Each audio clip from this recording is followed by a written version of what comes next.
भूमिका यादव है। मैं कक्षा ए से फर्स्ट ईयर की स्टूडेंट हूँ। आज मैं आप लोगों को कोशिका विभाजन के बारे में बताना चाहती हूँ। कोशिका विभाजन प्रत्येक जीवधारी में विकास एवं वृद्धि की क्षमता पाई जाती है। एक कोश के जीवों में कोशिका विभाजन मुख्यतः प्रजनन की एक विधि होती है। कोशिका विभाजन में एक मातृ कोशिका विभाजन के पश्चात दो नई संतति कोशिकाओं का निर्माण करती है। कोशिका विभाजन तीन प्रकार का होता है, एक समसूत्री कोशिका विभाजन, एक असूत्री कोशिका विभाजन और एक अर्धसूत्री कोशिका विभाजन। तो मैं आज आप लोगों को समसूत्री कोशिका विभाजन के बारे में बताऊंगी। समसूत्री कोशिका विभाजन में दो स्टेज में होता है समसूत्री कोशिका विभाजन, एक कैरियोकाइनेसिस और दूसरा होता है साइटोकाइनेसिस। कैरियोकाइनेसिस की चार उप अवस्थाएं होती है। पहला होता है प्रोफेज,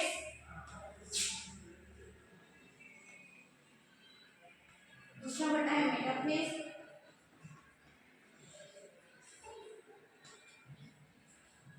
तीसरा होता है एनाफेज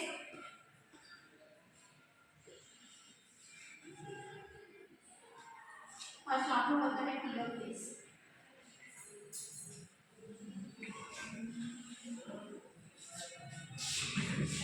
अब मैं आप लोगों को बताती हूँ प्रोफेज के बारे में।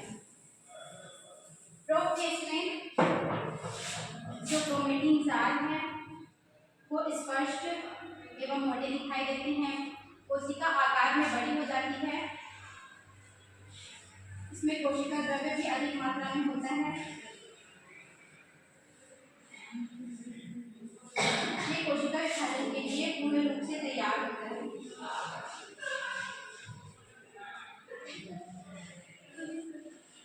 ये होता है सेंट्रोमियर,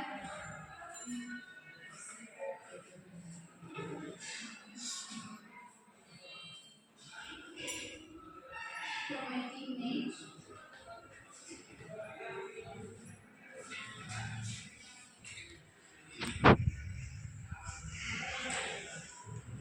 ये होता है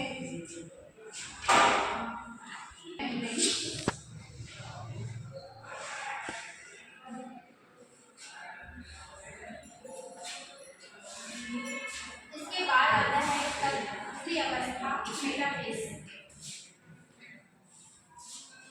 मेटाफेज में क्रोमेटिन जाल गुणसूत्र के रूप में बदल जाती है। ये विट्रॉल अवस्था में दिखाई देने लगते हैं। तंतुतंत्र, इस अवस्था में तंतुतंतु का निर्माण होने लगता है और सभी गुणसूत्र कोशिका की मध्य रेखा में आने लगते हैं।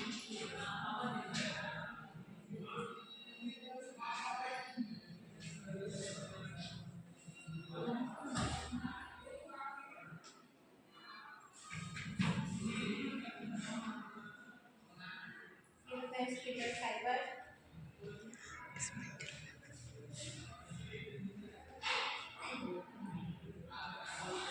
इसमें सेंट्रियोल का भी निर्माण होने लगता है। ये दो भागों में विभाजित होने लगता है। इसके बाद आता है तीसरी अवस्था।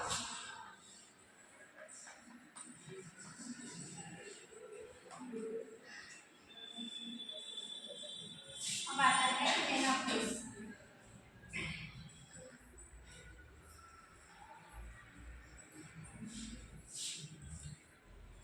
एनाफेज में गुणसूत्रों के सेंट्रियोल में ध्रुवों की ओर आकर्षित होने लगती हैं तथा ये ध्रुवों की ओर धीरे धीरे गति करने लगती हैं।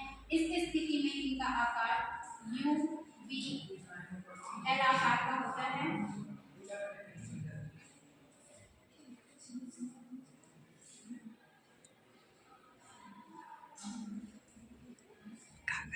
इसमें स्पिंडल फाइबर स्पष्ट रूप से दिखाई देते हैं।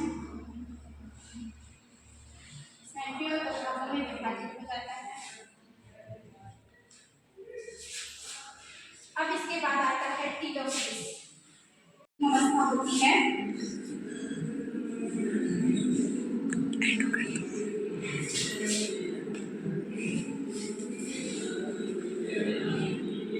इस अवस्था में गुणसूत्र पूर्ण रूप से ध्रुव में पहुंच जाते हैं।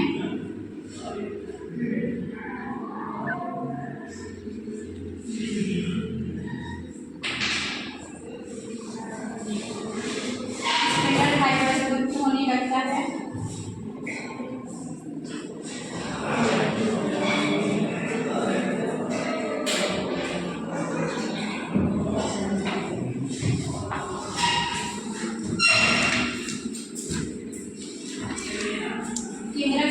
निर्माण होने लगता है।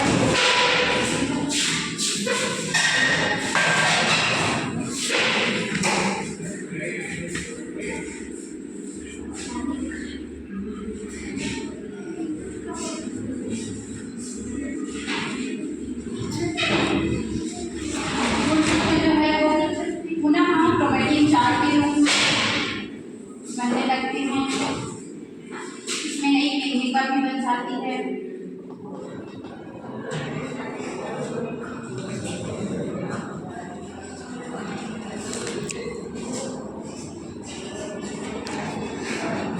अब मैं इसकी दूसरी अवस्था के बारे में बताना चाहूँगी जिसे हम साइटोकाइनेसिस कहते हैं।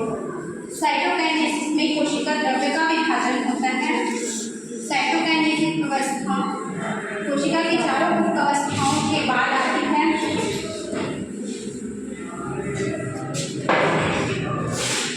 इसमें